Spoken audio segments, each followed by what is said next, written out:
Estamos realmente confundidos, amigos, con los eruditos musulmanes, históricamente. No sé qué es correcto o incorrecto. ¿Y qué es obligatorio? No sé. Considéreme, señor, como usted. Esto es lo que voy a plantear a mi invitado y su invitado. Mi invitado que vendrá, al que voy a entrevistar ahora. Él ha creado una enciclopedia de jurisprudencia sobre las 4 escuelas de pensamiento. No te estoy trayendo a alguien sin experiencia. Este hombre es joven. Él es el autor de la enciclopedia de jurisprudencia sobre las 4 escuelas de pensamiento. Permítanme dar la bienvenida a mi invitado y su invitado, el doctor Yasser Al-Najjar. Doctor Yasser, bienvenido. Dios te bendiga, Bassem Mohamed, Dios te proteja. Por favor, no te enojes conmigo. Para nada. Nos han superado, lo juro por Dios. Recuerda, la época de la guerra de Kuwait. Sí, científicos en Egipto lo permitían. Científicos en otro lugar lo prohibían. Y fue un escándalo. Un escándalo. En la época de la historia de la guerra de Kuwait. Eso fue un desastre. Ahora hemos vuelto al mismo escándalo otra vez. Tenemos la misma situación entre la Unión de Científicos y la Casa de la Fatwa.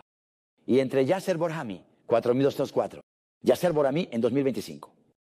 Algunas personas dicen que la yihad contra el enemigo israelí con armas es una obligación individual para cada musulmán capaz y un deber para los gobiernos y regímenes.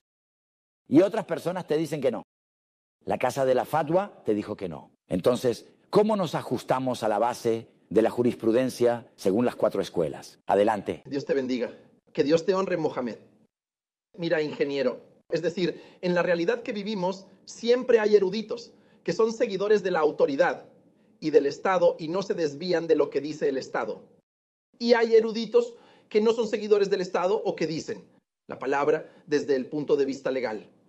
Lo primero es que cuando surge una situación como esta entre los musulmanes, debe fundamentarse científicamente para saber quién de estos eruditos dice la verdad y quién dice lo falso o lo que significa. Es decir, si está siendo hipócrita o no. El periodista dice sobre este asunto. Primero, en la jurisprudencia islámica tenemos 2 tipos de yihad. Una yihad se llama yihad defensiva y otra se llama yihad ofensiva. Para la yihad ofensiva, los eruditos han establecido condiciones. Por ejemplo, algunos dicen que debe ser con el permiso del líder. Es decir, por ejemplo, los musulmanes van a luchar contra los infieles en sus tierras sin que estos los hayan atacado primero. Esto se llama yihad ofensiva, es decir, el gobernante musulmán, como en las conquistas islámicas, por ejemplo. Las conquistas islámicas eran cuando los musulmanes salían, por ejemplo, de Medina y comenzaban a conquistar el mundo. Esto tiene condiciones. La primera es que la persona debe ser musulmana, debe ser adulto y racional. No es obligatorio para las mujeres. No es obligatorio para todos los musulmanes, sino que un grupo de musulmanes capaces de luchar contra el enemigo. Pero este no es nuestro tema ahora. ¿Por qué? Porque actualmente no tenemos yihad ofensiva en absoluto. El segundo tipo es la yihad defensiva, que es cuando el enemigo ataca a los musulmanes. Todos los eruditos, incluidos los hanafíes, malikíes, shafíes, ambalíes, zairíes y todos los eruditos de la Umma, todos los eruditos, como el imam Abu Bakr al-Qasas, el imam al-Mawardi, el imam al-Nawawi, el imam al-Kasani, el imam Ibn Qudama y todos los eruditos, así como Ibn Taymiyyah, Ibn al-Qayyim y el imam al-Qurtubi. Todos ellos transmitieron el consenso de los musulmanes de que si el enemigo invade cualquier tierra de los países musulmanes, cualquier tierra, porque para cualquier musulmán, todos los países musulmanes son como un solo país. Exactamente, ahora nos han dividido en este es egipcio, este es sirio, este es tal. Pero el principio en la jurisprudencia islámica y en la ley islámica es que todos los países musulmanes son un solo país. Entonces, si el enemigo invade cualquier país de los musulmanes, es obligatorio para quienes están allí luchar contra el enemigo. Si no pueden o no son capaces de repeler al enemigo, es obligatorio para los musulmanes más cercanos a ellos. Este es un punto de consenso absoluto y todos los libros de Al-Azhar que se enseñan en Al-Azhar al-Sharif y en todas las escuelas islámicas, independientemente de sus formas y tipos. Cualquiera que abra el libro más pequeño de jurisprudencia islámica encontrará esto. Que todos los musulmanes que están en esta región deben luchar y repeler al enemigo. Si no pueden, entonces es obligatorio para aquellos que le siguen.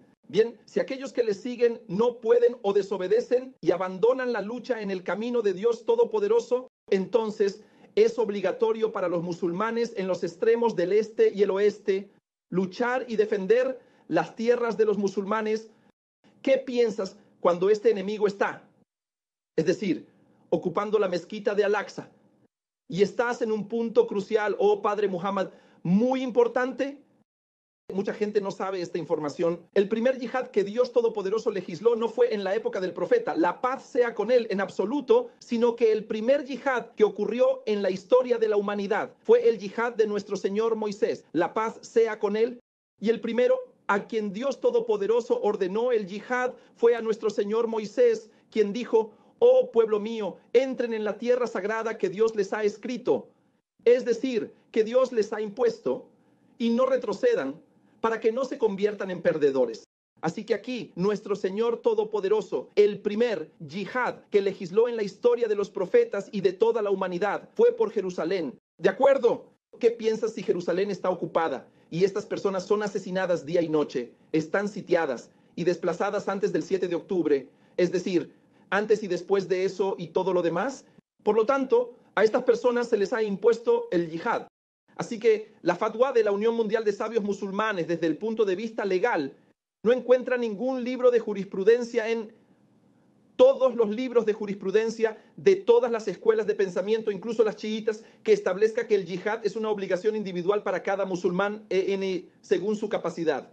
Es decir, por ejemplo, si yo no soy una persona que pueda, por ejemplo, no puedo ir a luchar, entonces Dios, glorificado sea, te ha ordenado el yihad. Si estás impedido, entonces has cumplido con tu deber. Luego el primer deber recae en los gobernantes musulmanes. Este es el primer deber. Entonces, cualquier erudito, como los eruditos de la Unión Mundial de Sabios Musulmanes, debe decir lo que es su deber, decir: esta es la función del erudito. Disculpa, doctor Yasser, déjame detenerme como estudiante, que está aprendiendo de usted. Detengámonos aquí. Usted se basa en pruebas. Bueno, ellos también se basan en pruebas. Quiero decir, tráigame las pruebas, no de esos libros detrás de usted. Ah, sí, la enciclopedia. Tráigame pruebas de su enciclopedia sobre lo que está diciendo. Un ejemplo simple es este. Por ejemplo, el volumen 20, exactamente este, es el volumen 20, exactamente. Este habla sobre la yihad. De acuerdo, esto es lo primero. El libro de la yihad, el volumen 20. Por ejemplo, aquí todas estas pruebas indican la yihad. Luego, aquí la yihad se divide en dos. La yihad defensiva y su juicio. ¿De acuerdo? Y después el juicio de la yihad defensiva. Mira aquí las palabras del imam Ibn Abdul Bar y las palabras del imam Ibn Humam. Mira, por ejemplo, lo que dice. Mira al imam al-Qassas. Y es sabido en la creencia de todos los musulmanes que si la gente de las fronteras teme al enemigo y no tienen resistencia contra ellos, temiendo por sus tierras, sus vidas y sus propiedades, que es obligación de toda la nación acudir a ellos para detener la agresión contra los musulmanes, y no hay desacuerdo sobre esto entre la nación, ya que no hay nadie entre los musulmanes que permita quedarse sin actuar hasta que se derrame la sangre de los musulmanes y se capturen sus propiedades. El imam Ibn Humam Ibn al-Arabi, el imam al-Qurtubi y el imam Ibn Taymiyyah, mira lo que dice Ibn Taymiyyah. En cuanto al combate defensivo, es el tipo más severo de defensa contra el agresor en cuanto a la santidad y la religión, y es obligatorio por consenso, pues el enemigo agresor que corrompe la religión y el mundo, no hay nada más obligatorio que repelerlo. No se requiere ninguna condición para ello, sino que se le repele según sea posible, y los eruditos han afirmado esto. Es necesario distinguir, repeler al agresor injusto e infiel y buscarlo en su país. El yihad ofensivo requiere condiciones, mientras que el yihad defensivo no requiere condiciones. Y dijo: si el enemigo entra en las tierras de los musulmanes, no hay duda de que es obligatorio repelerlo desde el lugar más cercano al más cercano, ya que todas las tierras del Islam son como una sola ciudad. Y es obligatorio movilizarse hacia él sin permiso ni de los padres ni de los acreedores. Y los textos de los eruditos sobre esto son claros. Y muchos dijeron lo que dijo. Tienes a Al-Izz ibn Abd al-Salam. Al-Izz ibn Abd al-Salam es más que Al-Izz ibn Abd al-Salam, pero es una cuestión de consenso. Su nombre es Muhammad. Quiero decir, no es solo la opinión de un erudito. Hay una diferencia entre un erudito que dice algo y el consenso de la nación. Exactamente. Bueno, él es el maestro del maestro. La casa de la fatwa, mantén el libro contigo. La casa de la fatwa egipcia se basó en que el yihad solo debe ser bajo la bandera de los gobernantes. Bien, una pregunta. Primero, sobre el yihad. Mira, te hablo desde un punto de vista completamente jurídico. Es decir, el yihad se divide en yihad de demanda y yihad de defensa. El yihad de demanda en sí mismo es cuando los musulmanes van a combatir al enemigo. Esto es un tema de debate entre los eruditos. ¿Se requiere el permiso del líder o no? El imam Ahmad, que Dios tenga misericordia de él, en su escuela de pensamiento requiere el permiso del líder. Pero el imam Ahmad también tiene otra opinión de que no se requiere el permiso del líder, y esta es la opinión de muchos eruditos. Aceptamos yihad de demanda en yihad de defensa. Si esto es en el yihad de demanda, ¿qué decir del yihad de defensa? Es decir, si hay desacuerdo en el yihad de demanda, el yihad de defensa por consenso de los eruditos no requiere el permiso del líder. ¿Cómo es eso? La casa Fatwa Yasser. No se debe declarar yihad excepto bajo la bandera de los gobernantes. Está bien, no tengo problema, tú no tienes. No hay nadie que vaya a hacer yihad por su cuenta ahora. No tenemos problema con eso, está bien. Pero te hablo desde el punto de vista jurídico. Los libros de los juristas, ya sean shafíes, hanafíes, malikíes, jambalíes, los libros de conocimiento que tienen tepis, si dicen que el yihad de defensa requiere el permiso del líder, eso es correcto. ¿Qué es eso? Correcto, eso significa que lo que dices es cierto. Eso sería imposible, significa que es imposible abrir cualquier libro de jurisprudencia de cualquier escuela. Si un solo erudito del Islam dijera que el yihad de defensa requiere el permiso del líder, entonces él es. Entonces no sabemos nada sobre este Islam. Bueno, disculpa, digamos que me encontré con ladrones en la calle y quieren tomar mi dinero. Y mi esposa, Alas bin Salam, dijo que si hay peligro de muerte, entrégales tu dinero. No, hay una diferencia entre dos cosas.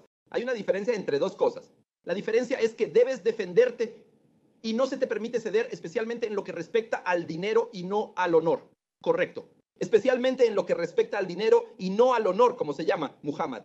Por ejemplo, si alguien viene y quiere pelear conmigo y tomar mi dinero, por ejemplo, mi dinero, correcto. Entonces, tengo dos opciones. Entre darle el dinero y rendirme o luchar contra él. El profeta, la paz sea con él, dijo que quien muere defendiendo su dinero es un mártir, ¿correcto?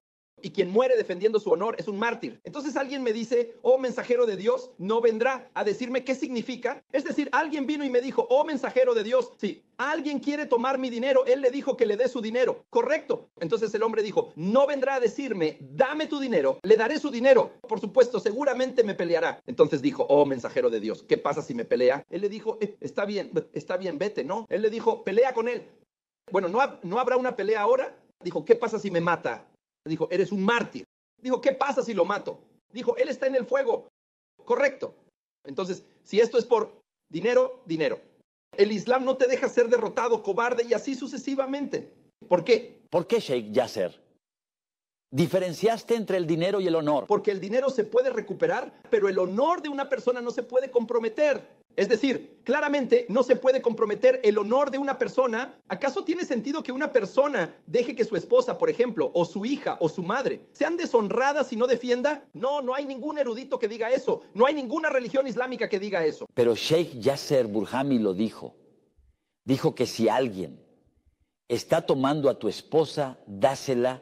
Burhami emite una fatwa permitiendo que el esposo deje que su esposa sea violada por temor a ser asesinado o por temor a la muerte. Emitió una fatwa. Sheikh Yasser Burhami, vicepresidente del Consejo de Administración de la llamada salafista, permite que el esposo deje que su esposa sea violada. Si está seguro de que defenderla, vos resultará en su muerte, basándose en su fatwa en que preservar la vida. En este caso, tiene prioridad sobre preservar el honor. ¿Qué opinas, Sheikh Yasser? Mira, padre Mohamed, él puede decir lo que quiera, no quiere. No, él puede decirlo, pero yo no tengo eso.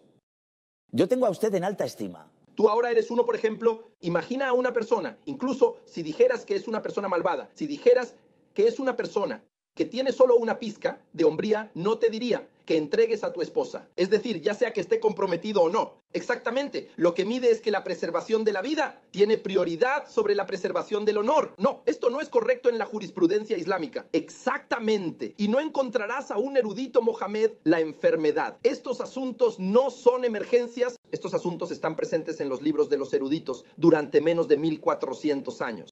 Exactamente.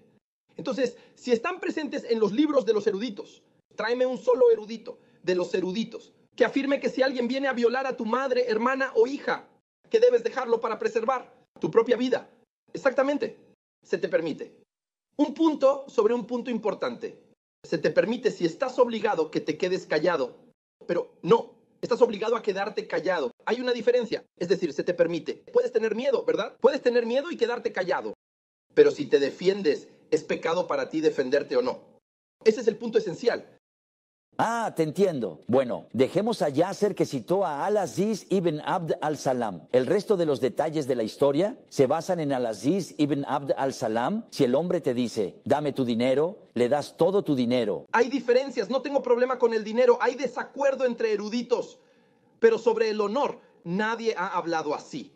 Bueno, Salem al-Tawil y algunos otros eruditos dijeron que, es decir, ¿vas a ser mejor que el profeta? ¿Va a ser la Meca mejor que Palestina?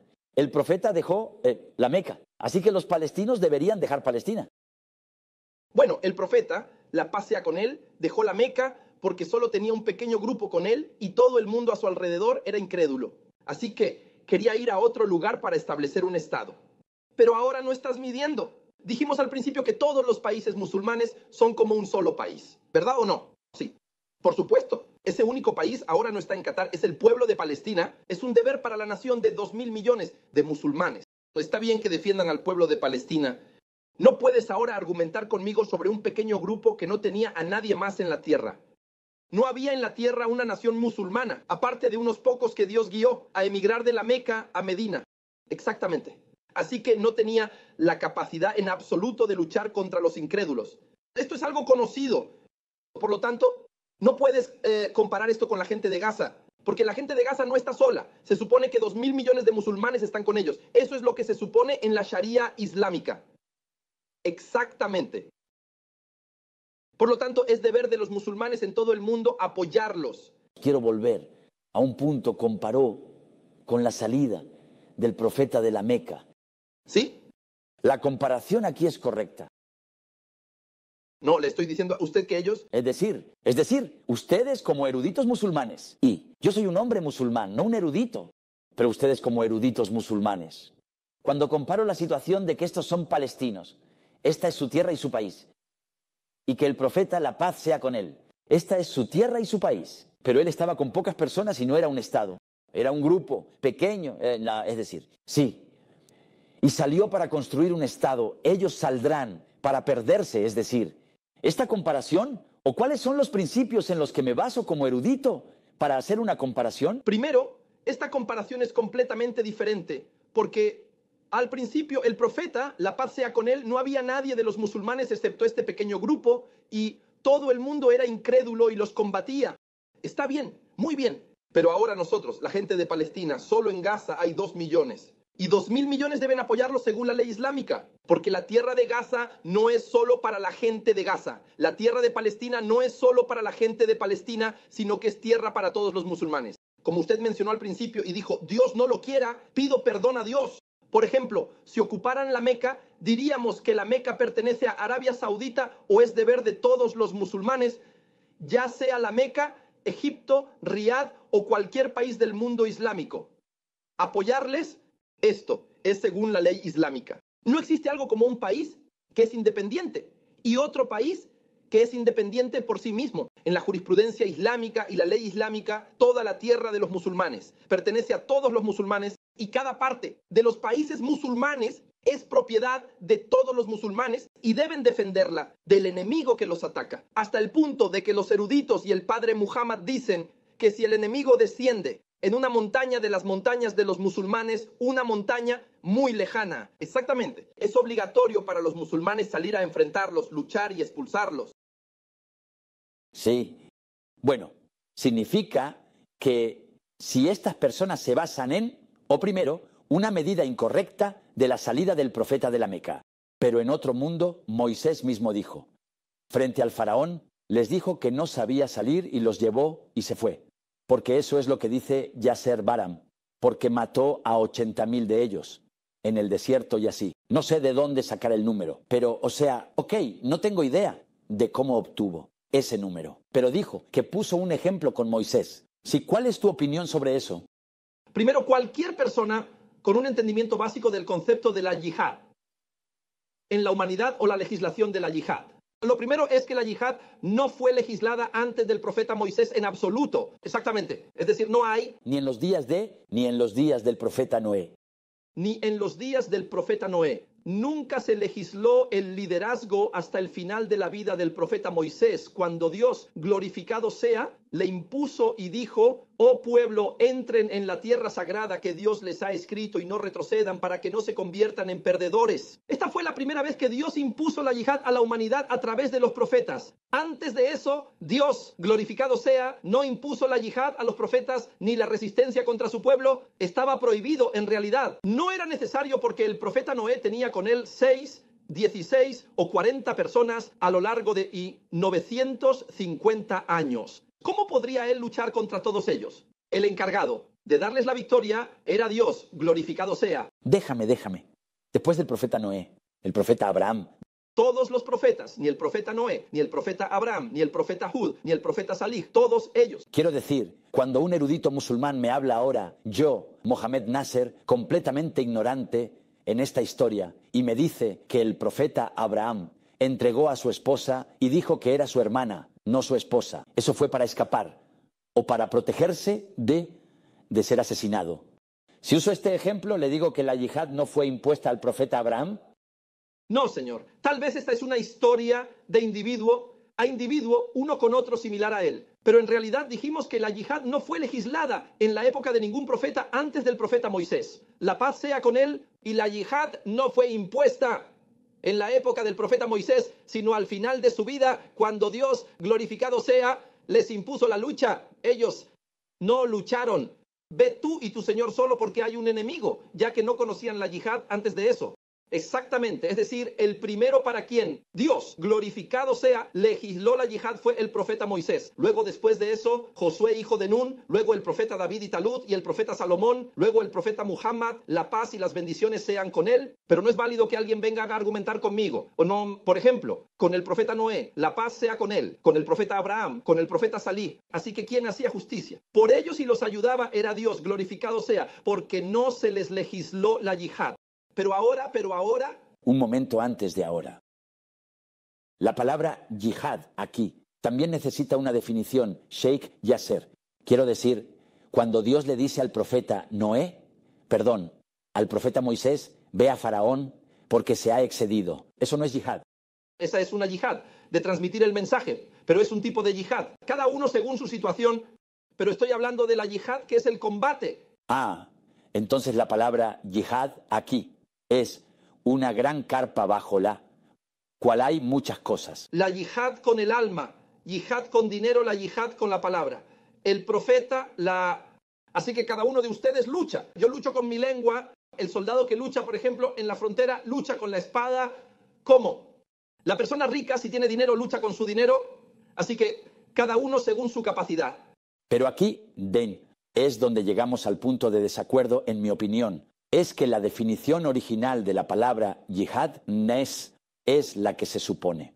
La palabra yihad aquí tiene muchas formas diferentes y por lo tanto cada uno debe luchar con la palabra, con su lengua, con el apoyo, ya sea apoyo financiero o incluso apoyo emocional o con una publicación. Entonces la yihad es obligatoria para todos de esta manera. Cada persona y su capacidad, sí. Bueno, el tema. En discusión es la yihad militar. ¿Correcto? Sí, en la que estamos. Que tú dices fue impuesta a nuestro maestro Moisés, en los últimos días de nuestro maestro Moisés. Sí. Bueno, comencemos desde aquí, doctor. Doctor Yasser. Nuestro maestro Moisés, la paz sea con él. Dios Todopoderoso, cuando primero legisló la yihad, lo hizo en la era de nuestro maestro Moisés. ¿Por qué digo esto? Para que nadie argumente diciendo que los profetas no lucharon. Eso es completamente incorrecto porque la yihad no fue legislada. Por ejemplo, alguien podría decirme que el profeta, la paz y las bendiciones sean con él, no luchó en la Meca. Entonces no hay yihad. Es que la yihad no fue legislada en absoluto durante el periodo mequí. La yihad pasó por 4 etapas. La etapa de perdón y abstención. La etapa de permiso para luchar. Luego la etapa de luchar contra quienes nos combaten y abstenerse de quienes se apartan de nosotros. Y finalmente la etapa de luchar contra todos los politeístas o que paguen el tributo, que es... Con calma, Sheikh Yasser, para que pueda entender. Repite las etapas de nuevo así, que Allah te guarde. Primero, la etapa mequí. Esta es la etapa de abstención y perdón, es decir, está prohibido luchar. Bien. Exactamente. ¿Por qué? Porque en realidad eres un número muy pequeño en medio de todos ellos. Entonces, si luchas, es seguro que todos ustedes serán asesinados. Por lo tanto, Dios Todopoderoso les prohibió luchar durante el período Mequí, justo cuando se trasladaron a Medina. En ese momento, Dios Todopoderoso les permitió luchar. Permitió, es decir, si quieres luchar, lucha, si no, no luches. Entonces, aquellos que luchan porque han sido oprimidos, y Dios es ciertamente capaz de ayudarlos. Aquí fue la batalla de Badr. Exactamente. La batalla de Badr fue el permiso para luchar. Luego, después de eso, la lucha fue contra aquellos que nos atacan y no luchamos contra aquellos que no nos atacan. Exactamente. La cuarta etapa es luchar contra todos los politeístas hasta que entren en la religión de Dios Todopoderoso. Lo que ocurrió después fueron las conquistas islámicas. Bien, exactamente. Estas son 4 etapas. Todo esto, oh Muhammad, es yihad. La tercera etapa fue la yihad defensiva. Por ejemplo, como la batalla de Uhud. Por ejemplo, la batalla de los confederados. En ese momento los musulmanes eran menos de 1/3 o 1/4 de los infieles. Exactamente. Y a pesar de eso, el profeta, la paz sea con él, luchó. Así que no tiene sentido que alguien ahora venga a argumentar con esto porque todos los musulmanes eran ese número. Pero ahora somos 2.000 millones de musulmanes. ¿Por qué tú me dices, por ejemplo, que estamos en debilidad? ¿Quién dijo que estamos en debilidad? Exactamente. Por ejemplo, Dios no lo quiera. Si Israel lanzara un misil sobre Egipto mañana, ¿Egipto respondería o no respondería? Respondería. Egipto tiene poder militar. El ejército de Egipto es uno de los más fuertes de la región y del mundo. Ya sea Egipto, Turquía, Arabia Saudita o estos países tienen ejércitos y armamento y todo lo necesario. Pero él te dice que no hará nada mientras no lo ataquen. Pero estamos hablando desde el punto de vista de la Sharia islámica, que es deber de los eruditos aclarar los juicios de la ley islámica, ya sea que el gobernante los aplique o no. Es su elección. Lo más importante es que tú como erudito, o tú como periodista, o tú como persona que tiene voz y habla, debes aclarar la verdad que existe. Nuestro problema es que, por ejemplo, si me gusta este grupo, me dedico a apoyarlo. Odio a este grupo. Voy a hablar sobre ellos y decir esto y aquello. Este es el problema que existe ahora en el mundo islámico, que es el partidismo y que cada persona dice lo que está de acuerdo con su orientación. No queremos la religión pura, la religión verdadera. Exacto. Entonces, ¿cómo sé cuál es la religión verdadera y cuál no lo es? Ven entre nosotros y ustedes la nación durante 14 siglos. Exacto. Tú como erudito o muftí, por ejemplo, dices esto y aquello. Bueno, voy a traer el libro que explicas a los estudiantes en las escuelas. Si dice eso, entonces es cierto lo que dices. Cualquier libro de jurisprudencia, profesor Mohamed, cualquier libro, no te diré que elijas el libro que quieras, ¿no? Cualquier libro de jurisprudencia islámica, lo abres, llegas al capítulo de la yihad y encuentras que la yihad se divide en 2 partes. Una parte es la yihad ofensiva y la otra es la yihad defensiva. No es la yihad ofensiva, es la yihad defensiva, repeler al enemigo agresor que ataca los lugares sagrados, viola las santidades, quema a la gente y así sucesivamente. Entonces al final vienes y me dices que no es obligatorio. Este es un gran problema. Quiero decir, hay un musulmán como tú y como yo que fue ejecutado por un libro y es el libro La obligación ausente de Mohammed Abdel Salam Farag. Mohammed Abdel Salam, ¿has oído hablar de él? No, la verdad es que tal vez he oído hablar de él, pero no he leído el libro. No. Te diré que Mohammed Abdel Salam Farag escribió un libro llamado La obligación ausente y trata sobre la yihad. Un libro sobre la yihad. Sí. De las ideas. De este libro se formó el grupo que asesinó a Anwar Sadat. Por eso Mohammed Abdel Salam Farag fue el acusado. Número 2 o 3 en esta historia. Porque incluso el juez en ese momento dijo que los envenenó con sus ideas. Recuerdo la frase del juez. Sí. Y estaba el jeque Abdul Rahman. La idea era que el libro hablaba del yihad como una obligación olvidada entre los musulmanes. Y es el yihad contra los regímenes que ayudan al enemigo. Aquí el término yihad se extendió para incluir a los regímenes árabes que ayudan al enemigo o que no se oponen al enemigo, que no establecen los rituales de Dios o que no implementan la Sharia. Esto también es un extremismo en la comprensión del yihad o el yihad. No, sin duda esto no es yihad. ¿Cómo es eso? No, hay una diferencia, señor Mohamed. Hay una diferencia en que estamos en yihad contra el enemigo. Hay una diferencia entre un gobernante injusto y un gobernante que no implementa la ley de Dios Todopoderoso. Está claro cómo el tema del gobernante que no implementa la ley de Dios Todopoderoso. También hay muchos detalles de los eruditos. Bien, ¿es que puede implementar la ley de Dios y no lo hace? ¿Rechaza la ley de Dios y cree que la ley de otro que no sea Dios es la correcta y mejor que la ley de Dios? ¿O es que está obligado porque todos los países del mundo han adoptado este método? Hay muchos detalles en esto. Bien, y también un punto para usted sobre algo.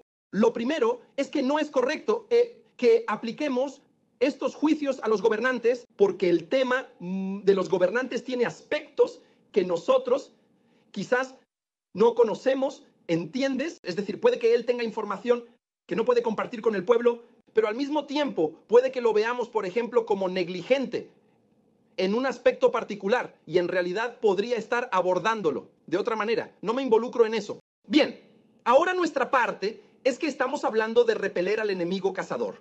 Este término no es discutido por dos musulmanes, incluso el pueblo egipcio ahora. Mira cómo el pueblo egipcio ahora, con toda su diversidad, incluso la oposición y otros ahora, es decir, se están uniendo alrededor del liderazgo en Egipto. ¿Por qué? Porque simplemente está hablando, es decir, un poco bien sobre Gaza, ¿verdad o no? Sí. ¿Qué significa eso? Significa que los pueblos quieren esto, quieren apoyar a la gente de Gaza. Bien, por ejemplo, cuando los eruditos, por ejemplo, te daré un ejemplo de cuando los eruditos dicen que luchar contra el enemigo es un deber para todo musulmán. Esto en realidad ayuda a los gobernantes. ¿Por qué? Porque si, por ejemplo, el gobernante, Dios no lo quiera, tiene que luchar por la mañana, por ejemplo, contra este enemigo, los judíos. Entonces, en ese momento, cada musulmán sabe que es su deber apoyar, ya sea uniéndose al ejército o contribuyendo con su dinero para financiar los ejércitos islámicos. Bien, bueno, por ejemplo, los musulmanes o los egipcios han estado celebrando durante más de 40 años la guerra del 6 de octubre. ¿Por qué, hermano? Porque ganaron, porque nadie se alegra tanto como con la victoria. Bien, ¿a quién estaban matando? Estaban matando. O sea, tú piensas, según tu opinión, que se basa en esta jurisprudencia, hay una diferencia entre el gobernante y la yihad contra el enemigo. Solo para que quede claro. Si el gobernante se muestra descuidado, matarás al gobernante. Eso es correcto. O sea, bien. No tengo problemas. No estoy a favor ni en contra. Estoy presentando otras ideas que se han dicho sobre la yihad. Si busca un video ahora, encontrará a Mohamed Abdel Salam Farag y el libro La obligación. Voy a moverme hacia algo. Nunca leo a ninguno de ellos. ¿Cómo estoy con estos? ¿Quién? ¿Quiénes son estos? ¿Qué es el nombre que dijiste? ¿No lo conozco? Estoy ahora investigando el caso del asesinato de Sadat. Encontrarás a Mohamed Abdel Salam Farag involucrado y fue acusado de que su libro La obligación ausente fue la causa. Ahí está, el libro más famoso. Es La obligación ausente. Es considerado la base intelectual para la organización de la yihad, escrito por Mohamed Abdel Salam Farag, involucrado en el asesinato del presidente Sadat, y que afirma que la lucha es enfrentamiento y que la yihad es una obligación individual que no puede ser suspendida bajo ningún pretexto, porque las tierras de los musulmanes se han convertido ahora en tierras de incredulidad y es necesario luchar contra sus habitantes. A pesar de la ejecución de Mohamed Abdel Salam en el año 92 por un caso de violación, su libro siguió influyendo en la corriente de la yihad. No he inventado nada. Está bien, señor Mohamed, pero le mencioné un punto. Primero, no es adecuado que alguien se levante, como le dije, en una de las cuestiones más críticas de la jurisprudencia o en la jurisprudencia islámica, y que no sea conocido por su conocimiento. Exacto. Quiero decir, esto es un asunto muy importante. Exacto. Incluso conocidos por su conocimiento, como el jeque Makasim, no son conocidos. Le diré algo, por ejemplo. Me preguntaste, por ejemplo, ¿de qué volumen es este libro? Es el número, sí, 20 en la enciclopedia de 25 volúmenes, es decir, en los últimos capítulos de jurisprudencia. ¿Por qué? ¿Siempre los eruditos colocan el libro del yihad al final? ¿Por qué al final? Porque el estudiante o quien estudia la ciencia debe conocer primero las normas legales y luego pasar al yihad. Pero una persona que no conozco, realmente no lo conozco, no es conocido como alguien de conocimiento. Y habla diciendo que los pueblos islámicos o los países islámicos se han convertido en países de incredulidad. Eso es algo completamente incorrecto. Es decir, no es correcto. No quiero hablar sobre ello, pero no es correcto. Una pequeña parte, pero estuve presente en ese caso. Y recuerdo a Mohamed Abdel Salam Farag con su larga introducción. Y recuerdo lo que dijo el juez sobre él. No tengo relación con esa ideología, Pero estoy hablando sobre la idea de que el término yihad puede extenderse y llegar a la idea de que debemos luchar. Aquí está el hombre que te dijo que las tierras de los musulmanes son. Sus tierras son tierras de infieles. Es decir, ahora, por ejemplo, si abres cualquier libro de jurisprudencia islámica, te dice la diferencia entre las tierras de los musulmanes y las tierras de los infieles. Los eruditos dicen que si hay un musulmán en tierra infiel es islámica. Imagina, es lo contrario de la historia, esto es un error. Bueno, el pensamiento, su nombre es Muhammad Kabir. Se supone que una persona debe tener un conocimiento completo de la jurisprudencia islámica y no solo de una parte de ella. Estás diciendo que aquí estamos hablando de la yihad contra el enemigo, que es una yihad defensiva, una yihad de defensa, y es obligatoria para todo musulmán. Es obligatoria para todo musulmán y al final, sinceramente, nadie podrá llevarla a cabo sin el permiso de estos gobernantes. Querramos o no, nadie puede cruzar el umbral de estos sin el permiso de los gobernantes. Así que incluso el discurso de la Unión Mundial de Sabios Musulmanes está dirigido principalmente a estos gobernantes. Bueno, dejar la yihad. El jeque Said bin Lail dijo que los musulmanes no pecan al dejar la yihad porque no tienen fuerza ni capacidad. Y argumentó con esto, que nuestro señor Noé permaneció entre su pueblo casi 1000 años menos 50. Y luego dijo, Señor, estoy vencido, así que ayúdame. Como le dije, la yihad no le fue impuesta originalmente, pero la yihad es obligatoria para nosotros como musulmanes. Estás comparando algo completamente diferente. La yihad no era algo que él estuviera haciendo. Él está diciendo, es decir, él está comparando que Noé no, Dios no le impuso la yihad. O algunos eruditos dicen que los que destacaron con Noé fueron 6. Imagina que 6 mataron a toda una nación. Así que Dios no legisló la yihad. Nunca legisló la yihad en la era de nuestro señor Noé, ni de nuestro señor Abraham, ni de nuestro señor. Abraham, ¿cuál es la...? Sí, claro. ¿Cuál es la evidencia de tus palabras? Esto es conocido, no hay. Dame un solo versículo del Corán que indique que Dios Todopoderoso ordenó a uno de los profetas luchar antes de nuestro Señor Moisés, la paz sea con él. El versículo sobre nuestro Señor Moisés sagrado. Es decir, oh pueblo, entren en la tierra sagrada que Dios les ha asignado y no retrocedan, pues se convertirán en perdedores. Es decir, la primera vez que se legisló la yihad fue por Jerusalén. Se les prescribió, es decir, se les impuso como Dios Todopoderoso. Les prescribió el ayuno. Fue prescrito, es decir, Dios les impuso y no lucharon hasta que llegó Josué, hijo de Nun. Después de muchos años, los hijos de Israel vagaron en el desierto y demás. Bueno, así que no puedes usar eso como argumento. Por ejemplo, no puedes decirme que el profeta, la paz sea con él, no luchó en la Meca. Amigo, la yihad no fue legislada en la Meca en absoluto. Te daré un ejemplo. Cuando alguien te dice, por ejemplo, que el profeta, la paz sea con él, no ayunó en la Meca durante 13 años, entonces es permisible que una persona no ayune. Querido, Dios Todopoderoso no legisló el ayuno, sino hasta en Medina. No legisló el zakat, sino hasta en Medina, ¿verdad o no? Es cierto, no puedes argumentar antes de que Dios lo legislara. Cuando Dios legisló, se convirtió en una obligación para nosotros. Bien, ¿y esta obligación depende de qué? Depende de la capacidad de cada persona. Llegaremos a la capacidad de cada persona. Pero déjame primero, abandonar la yihad es un pecado, o una falta, o cómo se ve en la jurisprudencia. Lo que es un pecado es una falta. ¿Qué queremos? ¿Cuál es la sanción? ¿Cuál es la sanción por abandonar la yihad? Mira, Sheikh Mohammed, primero, ¿qué significa obligación? Exactamente, ¿qué significa obligación? La obligación es lo que el legislador, que es Dios Todopoderoso, o el profeta, la paz sea con él, ha pedido que se haga por parte del responsable, que es el ser humano adulto, cuerdo y maduro, de manera imperativa y obligatoria. Esto quiere decir que estás obligado y vas a hacerlo, de modo que quien lo hace será recompensado y obediente, y quien lo abandona será pecador y desobediente. Esta es la definición de obligación, donde quien la cumple es recompensado y quien la abandona es pecador. ¿De acuerdo? Entonces, cuando Dios Todopoderoso legisló la yihad, dijo, combatid a aquellos que matad a los politeístas, se os ha prescrito el combate, etc. Esto es una obligación. Entonces, mientras sea una obligación, y si una persona lo abandona teniendo la capacidad de hacerlo, entonces peca. Exacto. Exacto. Es decir, cualquier obligación... Cualquier nombre, no. El pecado. Lo que inquieta en el pecho y lo confirma la acción. No, eso es otra cosa. Es decir, ahora dudas, por ejemplo, vas a trabajar en un empleo que tiene esto o aquello. Bueno, esas son cosas simples, pero estas son cosas presentes en la Sharia islámica. El pecado es lo que inquieta en tu pecho y temes por la gente. Esas son las cosas secundarias en las que tal vez no conoces. Un texto legal o no hay un texto legal al respecto, pero estas son textos legales. Es decir, este es un texto, claro.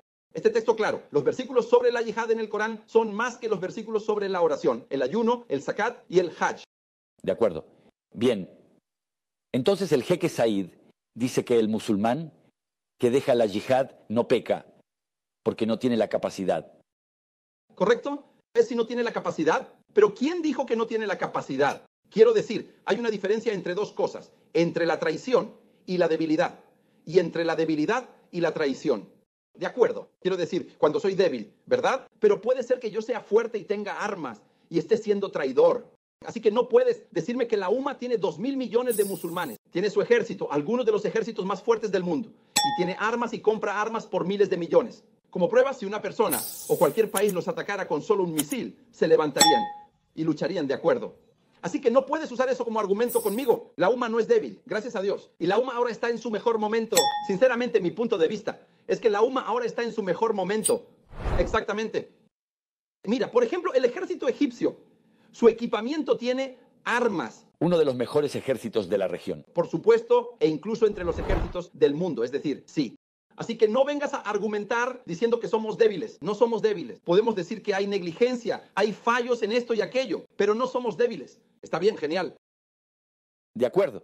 El jeque Yasser Barami dice que tenemos un acuerdo con el enemigo. Bien, está bien. Pero incluso es reconocido. Por ejemplo, estaba escuchando anteayer o ayer a un general egipcio llamado Samir o algo así.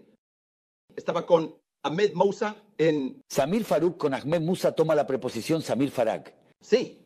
Entonces mencionó que ellos violaron y ellos, es decir, rompieron estos acuerdos y comenzó a mencionar con evidencia. Bien. Entonces, incluso desde el punto de vista de estos acuerdos, ellos fueron quienes los rompieron. Bien. Significa... Quiero decir, déjame solo, olvídate de Samir Farag. La idea de Yasser Ibrahimi de que tenemos un acuerdo con ellos realmente impide la yihad contra ellos. No, lo que quiero decirle es algo. Primero, este acuerdo, incluso si existe, tan pronto como ellos hagan eso a los musulmanes, eso, en realidad. Sí. Critica este pacto, o sea, bien. Y él dice, ¿qué dice? Dice que al aceptarlos, rompiste el pacto, bien, o que los vas a combatir. Bien, eso es, si no rompen el pacto. Está bien.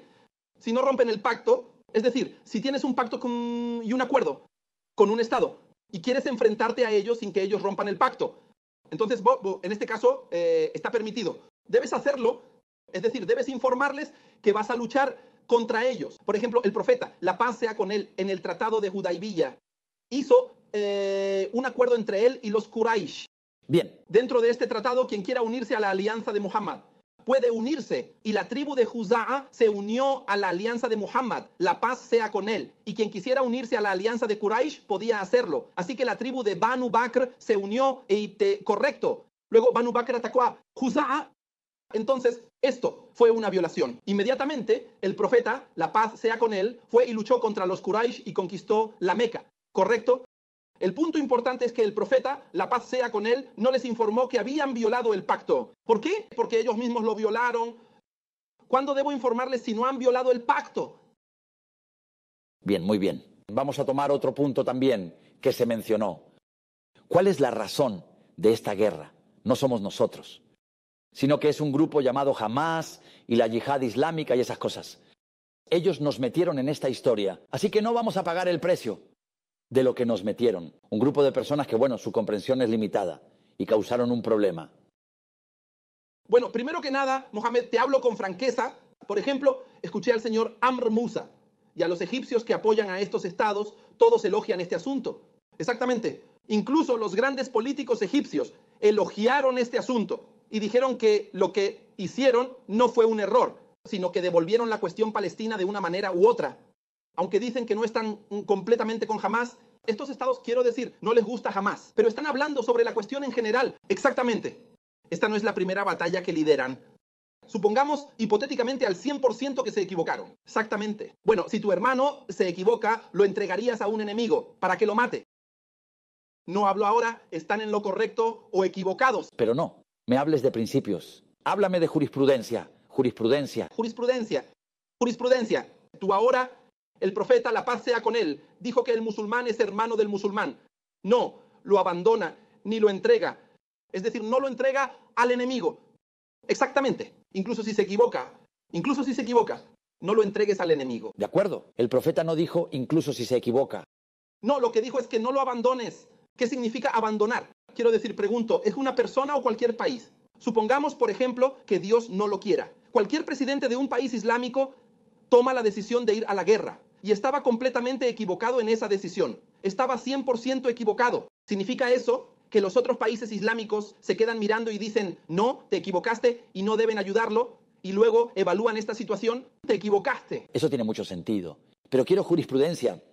¿Cuál es tu evidencia? Jurista, es mi jurisprudencia. Esa es mi jurisprudencia. Abre el libro, Sheikh Yasir. Dime dónde está eso en la jurisprudencia. Por Dios, profesor, la jurisprudencia es buena. Significa que cualquier persona, el profeta, la paz sea con él, dijo que el musulmán es hermano del musulmán. No lo abandona ni lo entrega. No lo entregas a los enemigos. Esto suponiendo que él se equivocó. En primer lugar, suponiendo que se equivocó. ¿Qué pasa si, por ejemplo, desde el punto de vista de muchos, él no se equivocó y ha vuelto a plantear el asunto? Y que él expuso al enemigo en el mundo y la injusticia de los judíos, de la que han estado hablando durante 1200 años, se desvaneció completamente, porque él hizo cosas así. No quiero entrar en este tema, pero aunque se equivocó, no es correcto entregarlo al enemigo. Si Egipto, Dios no lo quiera, entrara en guerra y el presidente, como tomara una decisión y resultara ser un error, ¿acaso los otros países que lo observan dirían que te equivocaste y no lucharemos contigo? No. Primero apóyalo y luego habla sobre el tema. Pero no es correcto que un musulmán entregue a su hermano. El musulmán. Es como si Sheikh Yasser fuera como Sadat, que en paz descanse, cuando tomó la decisión de la guerra de octubre, junto con Hafez al-Assad, debía informar a todos los países árabes para que lo apoyaran. Y eso es algo que Sadat no hizo. Es decir, lo que haría cualquier persona sensata en primer lugar. Es decir, la primera cosa es que el profeta, la paz sea con él, nunca quiso una expedición sin entender otra cosa. Es decir, si iba, por ejemplo, o en una dirección, decía que iba en esa dirección. Exacto. Lo siento, ¿qué estás haciendo? Lo siento. El profeta, la paz sea con él, no participó en ninguna expedición excepto en la expedición de Tabuk, porque fue muy larga y en tiempos de guerra.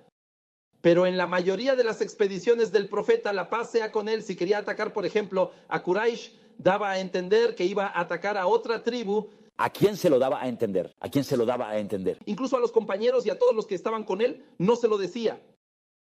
Para que las noticias no llegaran a Quraysh o a los infieles. No lo sé, tú eres el que lo dice, yo no lo sé.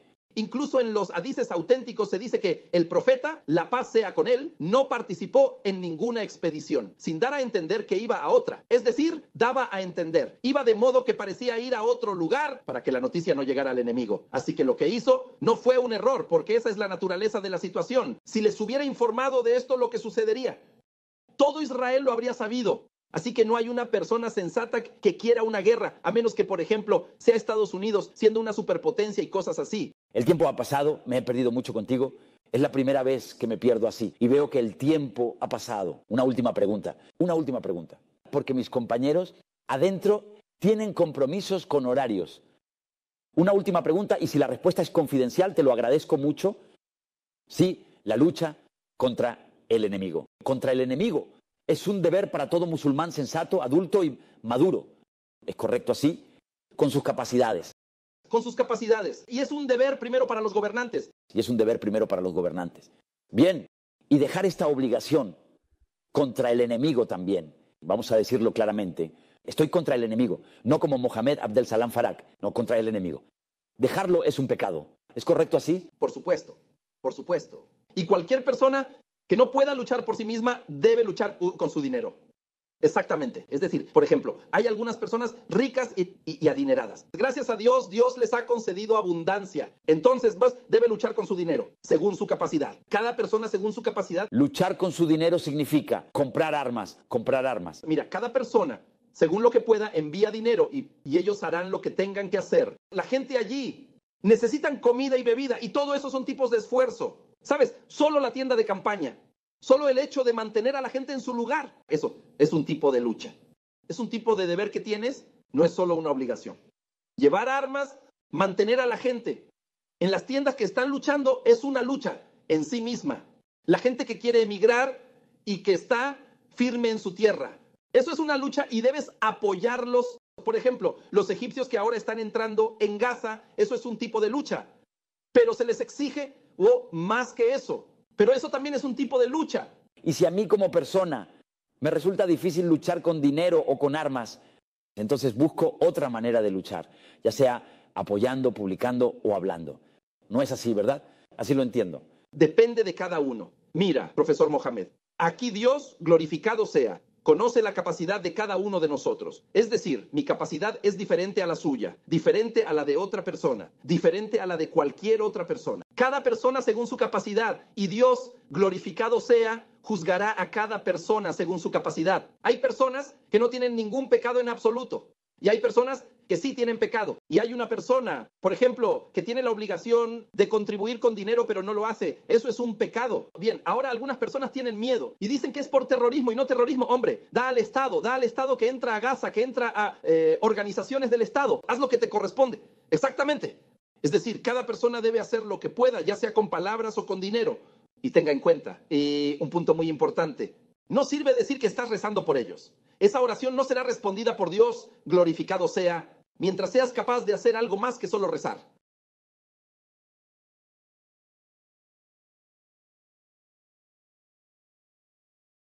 Lo que significa que la súplica por sí sola no es suficiente, mientras puedas hacer algo más que solo rezar.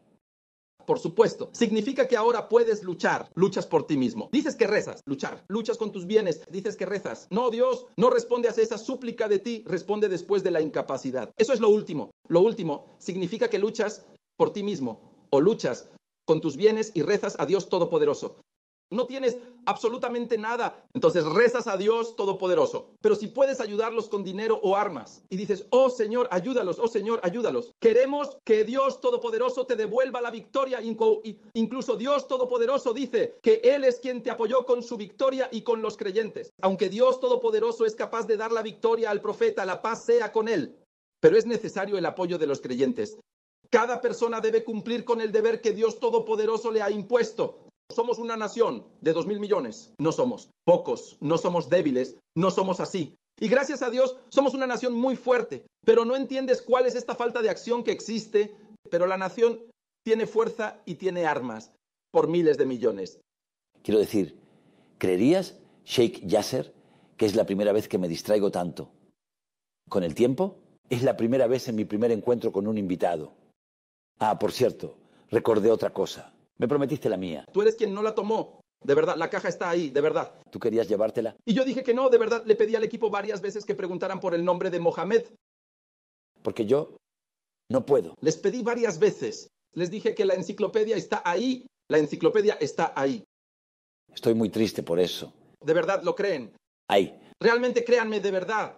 Lo creí. Yo creí en la enciclopedia. Pero solo quería preguntar. De verdad, que Dios te bendiga. Pero realmente, sinceramente, fue un encuentro muy grandioso. Y lo disfruté muchísimo, de verdad. Y el tiempo pasó. Por primera vez me distraje y no miré el reloj en absoluto. Pero eso es por la dulzura y el placer de hablar contigo, doctor. Que Dios te honre, Mohamed. Y espero que, si los estimados espectadores tienen algún punto o pregunta, podamos recopilar esas preguntas e invitarlo nuevamente, si es posible. Que Dios te dirija las preguntas. Si alguno de los estimados espectadores tiene una pregunta que no hice o un punto que no planteé con el doctor Yasser respecto a este tema, es decir, podemos recopilar las preguntas. Hablamos con los colegas en la preparación, recopilan las preguntas y lo invitamos nuevamente y lo recibimos nuevamente si es posible. Que Dios te honre para que podamos plantearte las preguntas que hicieron los espectadores. Todo el agradecimiento y aprecio para usted y que Dios lo bendiga. Gracias, doctor. Gracias, gracias. Que Dios te honre. Gracias. De nuevo, realmente sin exagerar. Es la primera vez que pierdo la noción del tiempo con el doctor Yasser. Conversar con él es muy, muy agradable y maravilloso.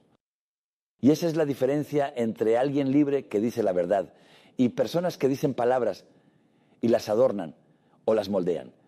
Así que todo el agradecimiento y aprecio para el doctor Yasser Al-Najjar. Y el episodio no ha terminado, terminó hace un rato. Pero hasta que nos encontremos mañana, si Dios quiere, que despierten en una patria libre. Buena semana.